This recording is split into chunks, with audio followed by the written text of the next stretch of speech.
In 2023, it seems as though Americans have a new payment option every few weeks.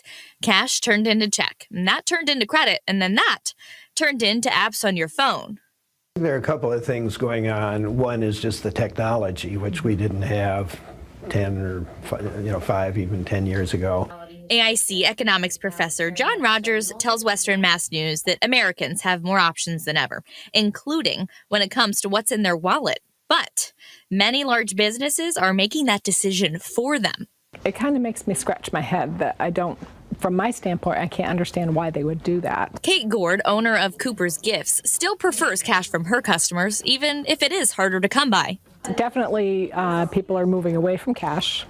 Everyone is using their debit card or whatnot, and that's kind of the norm. So we've seen a big decrease in the amount of cash usage.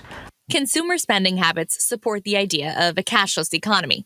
According to data from the Federal Reserve, since 2015, credit and debit card transactions have increased in frequency and in amount.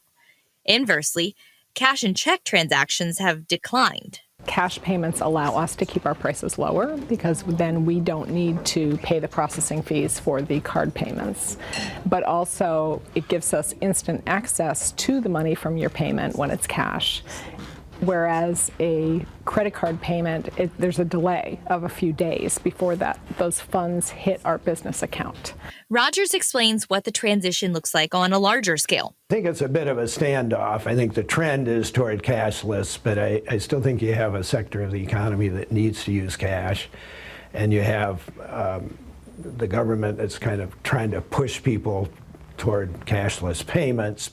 According to a 1978 Massachusetts state law, it is illegal to discriminate against a cash buyer by requiring the use of credit by a buyer in order to purchase such goods and services.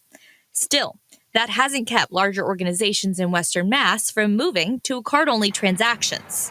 For the most part, it's been a positive reaction. Recently, with the Thunderbird season getting started back up, I think we have noticed a few people that have run into an issue with it. But we're navigating it, and we're able to accept cash at certain locations. The state of Massachusetts requires that. Chris Hayes from Mass Mutual Center tells Western Mass News they transitioned to a cashless business just in the recent years.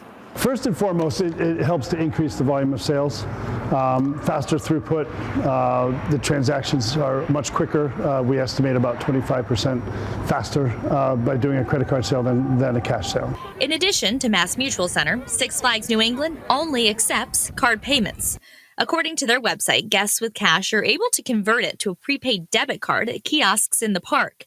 And Bay State Medical Center also operates in a card-only fashion as of October 1st.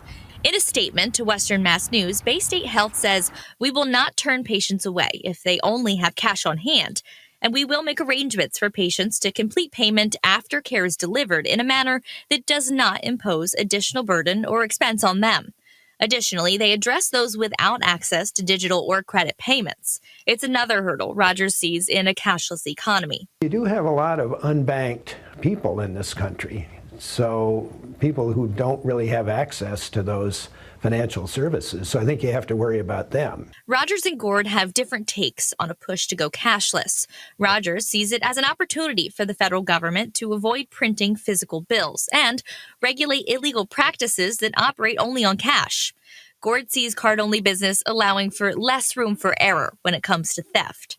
For Gord, though, it's a matter of making change for her customers. It boils down to we're happy for the business. We'll find a way to make it work. Reporting in Springfield, Abby Carnevale, Western Mass News.